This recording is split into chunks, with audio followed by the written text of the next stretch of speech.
সবার কাছে আমার আর কয়েকটা কথা বলার আছে, এই জন্য হচ্ছে আবার আমি নেটটা চালু করলাম বা ভিডিওটা চালু করলাম। মানে দেশের পরিস্থিতি যে জঘন্য অবস্থায় হয়ে গেছে, 3 মাস হয়ে গেছে, ছেলের ইউনিভার্সিটি বন্ধ, ক্লাস বন্ধ, সব বন্ধ। এমনি সারা বাংলাদেশের স্টুডেন্টের অবস্থা তামা তামা অবস্থা। তো আমার ভিডিও যারা দেখবেন তারা একটু এইসব বিষয়ে কাজ করলে আমি খুশি হব। ইউনিভার্সিটি খুলুক, আমাদের দেশ নিয়ে নাচার কোনো দরকার নাই।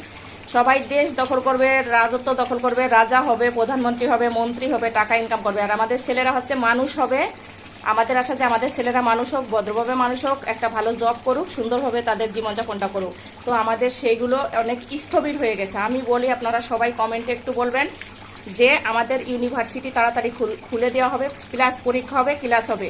ছেলে যদি এমএসসি পাস করতে 29 বছর বয়স হয়, বিয়ে করাবো কবে, কি করবো কবে, টেনশনে মাথা নষ্ট পুরা।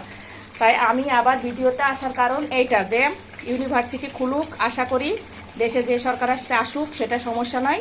সমস্যা একটাই, পড়াশোনা চালু হোক। আমাদের ভবিষ্যৎ হচ্ছে জেনারেশন পুরো অর্ধেকটা ধ্বংসের পথে চলে গেছে। আর যদি 2-1 মাস 6 মাস বন্ধ থাকে, তাহলে আর যেটুকু আছে বাকি ওটা ধ্বংস হয়ে যাবে। তো সবাই ভালো থাকেন, আমার কথাগুলো মনোযোগের সাথে শুনবেন আর কমেন্ট করে জানাবেন যে আমার কথাগুলো ঠিক আছে কিনা। সবাইকে ধন্যবাদ।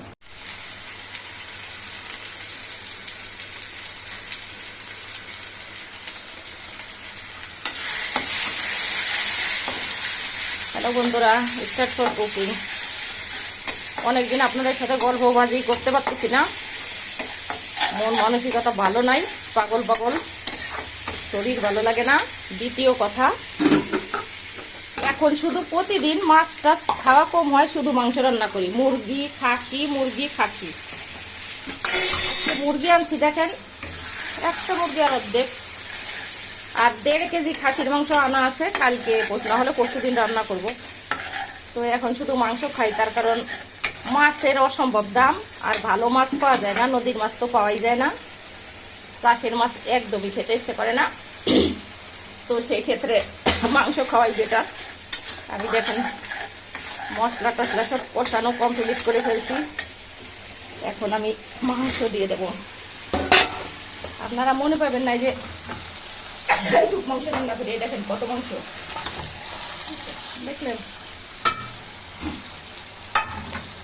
অনেক মাংসই আছে।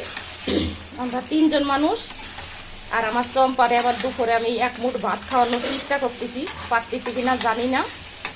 তো রান্না হতে থাকুক, ওর তো শরীর অনেক খারাপ, ওকে চিকিৎসা ভালো মতো না করালে হয়তো কি হবে জানি না।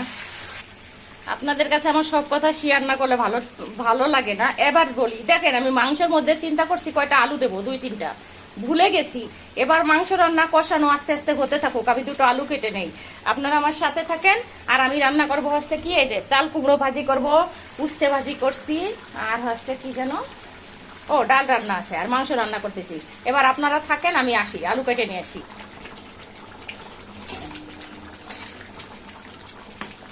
এ দেখেন আলু কাটছি, ওটাকে তেল দিয়ে ফ্রাই প্যানে ভাজে নিছি। কাঁচা আলু আমি কখনো মাংসের মধ্যে দেই না, মানে যদি একটু টেকনিক করে রান্না করা যায় তাহলে অনেক সুন্দর হয় খেতে। আমার ঝোলের কালার দেখেন কি সুন্দর, আজকে মাংস ঘিরান বাড়িয়ে গেছে, এত সুন্দর করে কষাইছি। এবার রান্নার পদ্ধতিটা বলি। মাংস প্রথম ফ্রাই কড়াইতে লবণ হলুদ মাখায় ভাজছি, তারপরে আদা ভাজা করছি, ওটাকে রেখে দিছিলাম।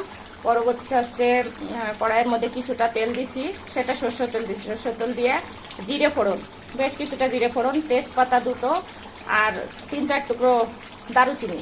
তার উপর দিছি কাঁচা মরিচ, আর হচ্ছে আপনার পেঁয়াজ কুচি।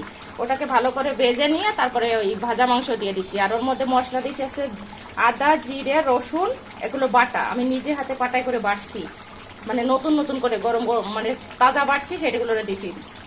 ওই যে ব্লেন্ডারে দিয়া বা ফ্রিজে রাখা দিলে আপনি এরকম কালার আনতে পারবেন না। সাথে সাথে যদি বাইটে সবকিছু সুন্দর করে আপনি রান্না করেন, তাহলে আপনার রান্নার টেস্টটা অন্যরকম হবে। তো যাক, আমার রান্না দেখেন প্রায় হয়ে গেছে। আমি একটু চাপা দিয়ে রাখবো যাতে আলুগুলো সুন্দর করে সিদ্ধ হয়ে যায়। আর দ্বিতীয়ত আমি এখানে 2টো মাত্র এলাচ, আমি এলাচকে হচ্ছে তাপের মধ্যে দিয়ে গরম করে মশমশা করে রাখি, ওটা 2টো বাটবো, বাটায় তারপরে আমি নামানোর আগে দিয়ে দেবো মাংসের মধ্যে। আমার মাংস রান্না ওকে কমপ্লিট, ফ্যান্টাস্টিক রান্না হয়েছে। আমার মতো করে আপনারা ট্রাই করবেন। আমার ইউটিউব চ্যানেলটাকে সাবস্ক্রাইব করে দেবেন। আর আমার পেজ হচ্ছে মিথিলা বোস, মরেশু সরশিল আকার এক্সপ্রেস দিয়ে বৌকার দন্তেশ্বর। আর আমার ইউটিউব হচ্ছে RITA রীতা নাগ NAG নাগ, রীতা নাগ ডেইলি ব্লগ। আমার চ্যানেলটাকে সাবস্ক্রাইব করে দেবেন, আমার পেজের পাশে থাকবেন, আমার চ্যানেলের পাশে থাকবেন। সবাইকে অনেক অনেক ধন্যবাদ। শুভ দুপুর।